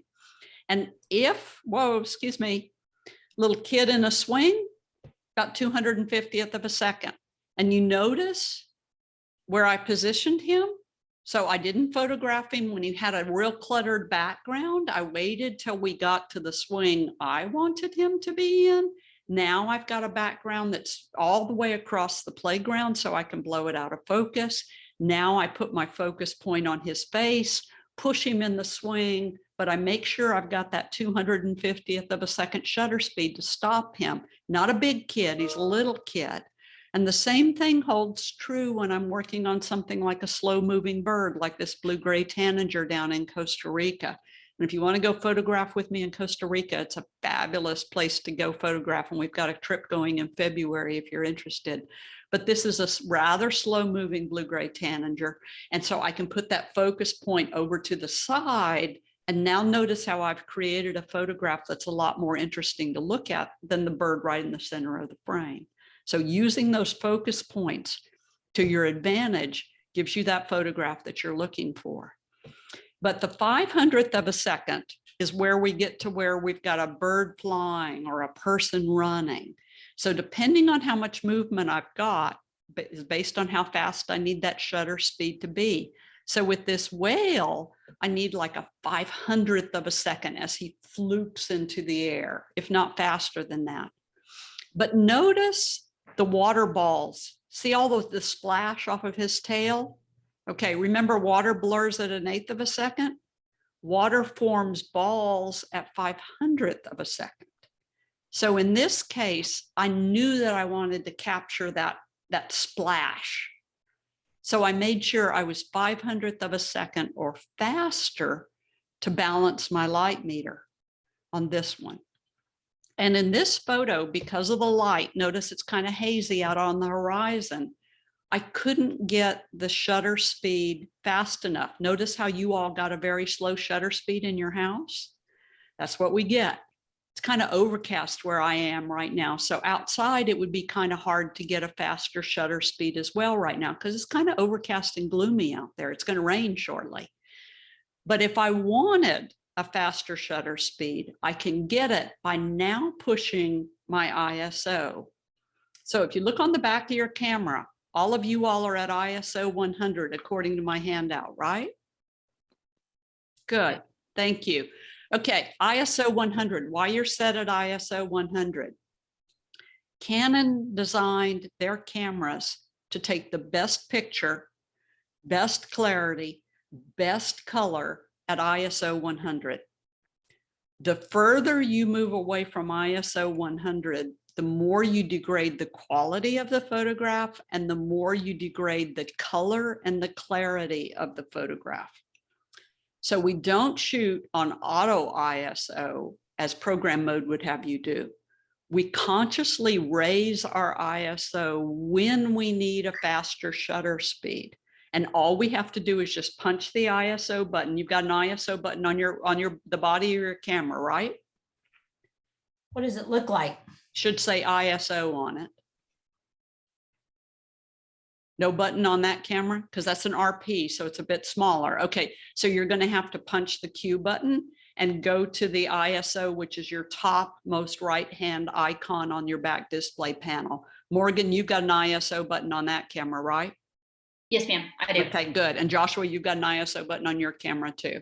Yes, ma'am. Okay, good. Aaron Deere, same thing on your cameras. There's an ISO button right up by your top shutter dial, so it's real easy to touch.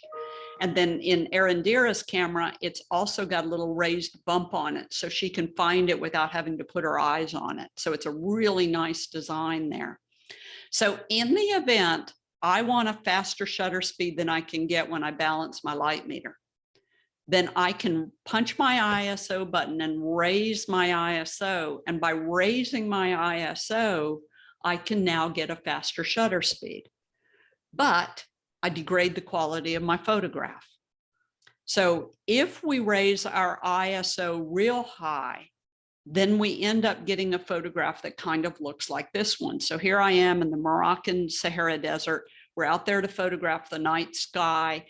We've been fed. We're going to sleep in these tents overnight. Don't worry about me. There's a flush toilet in that tower there. So I'm not totally roughing it. But the men are playing their drums, and I'm not going to miss this. I'm going to photograph this. Camera on the tripod, get it all steady. And then I don't have enough light to stop the men drumming because they're really drumming away. But I can raise the ISO until it takes me to a faster shutter speed so I can at least stop them a little bit. But that takes me into the 3200 ISO range. And this is on an older camera. So that 3200 range on that older camera, if I blow that up, then what I end up getting is noise. And this is noise. So noise is this pixelation. And we can run this picture through noise reduction in Lightroom or Photoshop, one of the Adobe products. Come back and I'll teach you how to use those in future classes because I teach classes in those. We can run it through noise reduction. And so it looks smoother, but I can never get his hands back. I can never get detail on the clothing. So we can raise our ISO now to give us a faster shutter speed, but realize that we're degrading the quality of the photograph as well. So it's a trade-off all the time. So this photograph of the jaguar and the Pantanal down in Brazil, the humans cannot go up on shore. We have to stay in a boat. So I've got 12 photographers in a boat with a boatman in the back, and he's standing up and the motor's running, and my guide is standing in the back. And we've got 12 photographers who are balancing this boat because we've got a jaguar and we're puttering along the river trying to photograph this jaguar as it's coming in and out of the brush. And so I've got my ISO raised here, not the 3,500 range, but the 5,000 range, the 6,000 range, or maybe even the 8,000 range. So the beautiful thing with these modern cameras that all of us have is that we can raise our ISO to get the photo. So this one, I was in the shade. I have to get a fast enough shutter speed to not only stop the jaguar, but to stop the boat from jostling back and forth. So we can raise our ISO now. Depending on how it looks is based on the expense of your camera. So the more expensive your camera was, the better your high ISO is going to look. Also, it's based on you. If you want the photo, go for it. So if I want the photo of the jaguar, I'm going to raise my ISO. I just don't want to blow it up real big. It looks pretty good here though, but I'm using the highest end camera that Canon makes. If I'm doing something like this, my friend's perfume shop in Florence, I used to take photographers in there with tripods. Now we don't have to when we go to Florence. I just tell them, raise your ISO, guys, to get yourself at least a 60th of a second shutter speed, and we photograph like crazy. And the same thing if we're trying to do the kids. So the kids, I see them across the table from me and they're doing something really, really cute. I don't want to pick the camera up because the kids are going to stop doing what they're doing when I pick the camera up. So I put it on the table, use my pull-out screen. Now I look on the back screen. This is when we look on the back screen, not all the time, but this is when we look on the back screen. Raise the ISO to get myself at least a 60th of a second shutter speed, focus on the kids, and then just touch my shutter and keep taking the pictures and the kids don't know I'm there. This is the type photograph where I don't care how high my ISO is. I want the picture. So the ISO gives us this wonderful ability to take the picture anytime we want to. So fast shutter speed or slow shutter speed for lightning? Fast shutter speed or slow shutter speed? Fast. Joshua says fast. I read his lips. Carol? Fast. Fast. Okay. Arandaria and Morgan, what do you think? Fast or slow? I think fast. You think what? It's fast. Fast? Morgan, what you think? What you think, Morgan? Fast? Slow. If I did a fast shutter speed, I would only get a small segment of the lightning, but the camera's on a tripod.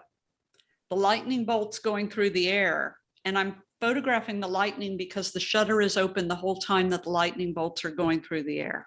So this is a slow shutter speed out in Big Bend National Park. If you want to go with me to maybe photograph lightning, this is one of the best places during August to photograph lightning. The Acrobat, fast shutter speed or slow shutter speed? Fast. Fast. How fast do you think, Carol? 1/500. 1/500. What do you think? Somebody else throw out a shutter speed. Joshua, what do you think? Saying what she said. 500th? This is Yeah. your 4,000 or your 8,000. And when she Wow. jumped for me the first time, she jumped so crazy and so wild because I had no idea what she was going to do. I completely missed her. I took a bunch of pictures of the air. So then I had to say, would you please do that again? Because once you know what your subject is going to do, you're going to be better at it. So this is 4,000th of a second shutter speed to stop her as she's tumbling through the air. So we could use a slower shutter speed to blur the motion of the flags in this situation to show us a little bit of artistic creativity. We could use a slower shutter speed in this case to blur the dresses on the ladies to give us a little bit of creativity, but I need at least a 60th of a second shutter speed to stop the people in the back who are totally interested in what's going on. You can tell by their expressions, okay? So I need at least a 60th of a second to stop the basic motions. But in this case, to blur the dresses, I could probably do about a 60 and those dresses are going to blur. I don't need a high ISO because I've got stage lights.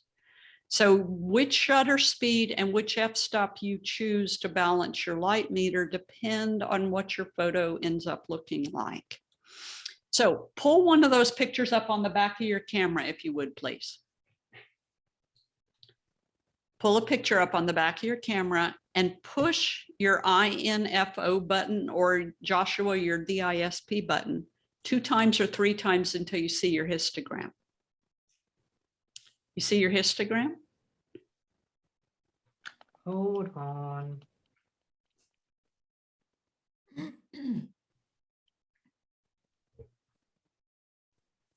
You see it, Morgan? There we go, yeah. Morgan, you see it? No. So when you pull a picture up on the back of your camera, Mhm. and now you push the INFO button 2 times or 3 times, what do you see? Like a previous picture I've already taken, right? Yeah. And now push the INFO button or the DSP button. You've got an INFO button on your camera. And what do you see when you push the INFO button? I'm not seeing that button. Do you have a DSP button? Mm-mm. No? And you are on a R, Uh-huh. right? Correct. So there's on the back, right by the display panel on the back, there's a Q button, there's a magnify, and there's an INFO button. Mm-mm. There's no INFO button. Nope, I have a menu, info. You have an info button. Push the info button. Yeah. INFO. Oh my gosh. That's Got it, okay. That's okay. You've been concentrating for an hour and a half. It's okay. Oh my goodness, how freaking embarrassing. Okay, Yeah, I got the INFO button. Okay, you got the INFO button. Good. Got it. Okay. Or the DSP button. That's good. Okay. Okay. Now, isn't it wonderful we don't have any Nikons or Sonys or Olympus in this class, because then it gets even more complicated. Okay. Now you see that histogram that shows up.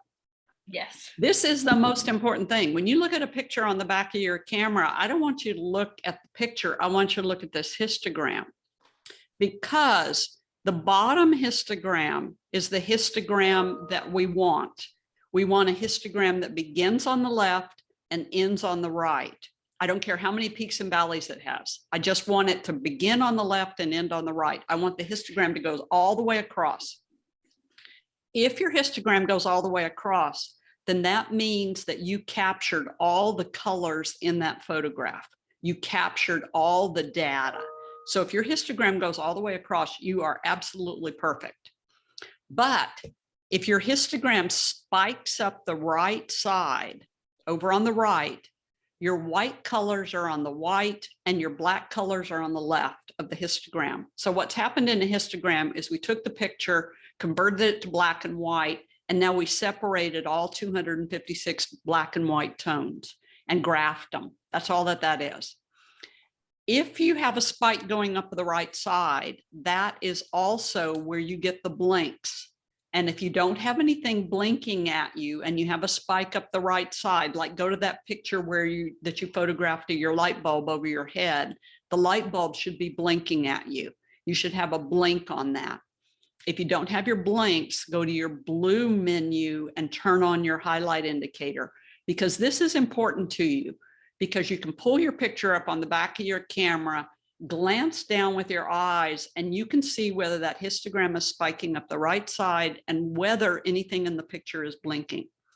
If anything in the picture is blinking, then you want to retake the photograph and underexpose. So this photograph of this cat on the couch in the bookstore, the sun is coming through the corner, and I wanted the sun to come through the corner. I wanted that sun to be bright up in that top corner. The first time I took the picture, I looked at the histogram on the back of the camera, because you can only see this afterwards, except the two mirrorless cameras. And I'll explain this later. But Arundhira, you and Joshua can only see your histogram after you take the picture. So I take the picture, I look at the histogram, and I've got a blink going on up in the right corner, and I've got a spike going on the right side of the histogram. That tells me that I've overexposed parts of it. The floor is blinking, the couch is blinking, the cat's blinking. Take the picture again. Don't put the light meter in the middle. Underexpose the light meter. Balance it toward the negative. Take the picture again. Second picture, look at it. Windows blinking, floor's not blinking now. Couch is not blinking, white cat's blinking. Take the picture again. 3 stops underexposed. Excuse me, 2 stops underexposed. And then that's where I got the blink in the window, because I wanted it there creatively. The highlight, the floor is good, the couch is good, and the cat's good. So sometimes we have to underexpose to get the shot that we're looking for. Carol and Morgan, Lindsay, you all are lucky because you're using mirrorless. So if you look through the viewfinder and it appears, even when you balance the light meter, much, much brighter than what you want, then go ahead and keep your light meter going toward the negative, and keep your light meter going to the negative until you see the exposure you're looking for. You all have a live exposure.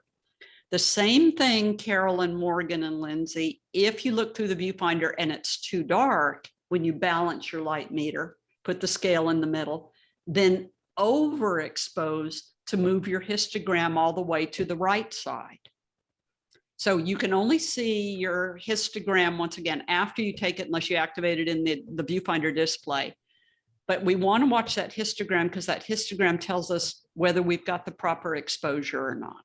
So that histogram is your friend, and you do want to look at it all the time. If we capture a histogram that goes all the way across from the blackest black to the whitest white, we have the data we need to process the picture later. If an area is blank, we don't have those pixels to process the picture later.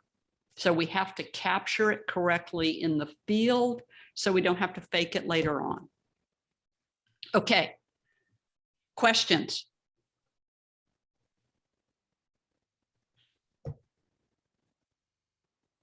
No? Y'all- I have a question. Yes.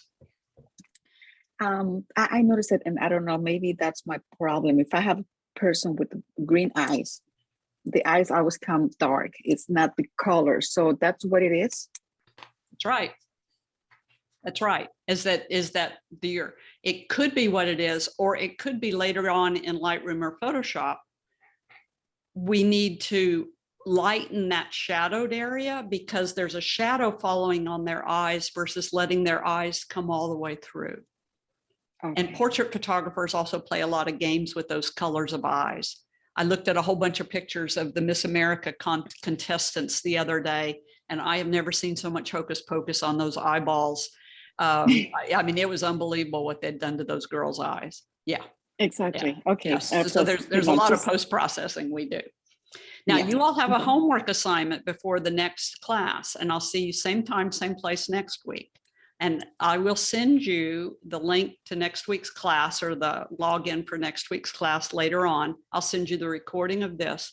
And your next week's homework assignment that you all have to do over the next 5 days or 6 days is it's on your handout. You're going to photograph something and blur out the background using the various f-stops, and make sure in that homework assignment that your subject, your vase or your apple or whatever it is that you're photographing, is 8 or 10 feet away from the background. Don't put it close to the background. If you put it close to the background, you're not going to be able to blow your background out.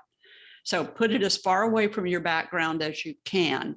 Even if it happens to be the fence in your backyard, put it as far away from that fence as you can. You're going to put an object on a stool. You're going to stabilize your camera on a tripod or a stool. And then you're going to go through the f-stops that I give you on the scale. If you can't balance your light meter because the light's too light or the light's too dark, then that means that we just don't have enough light for that, or maybe you need to raise your ISO. So make a decision about what needs to be done.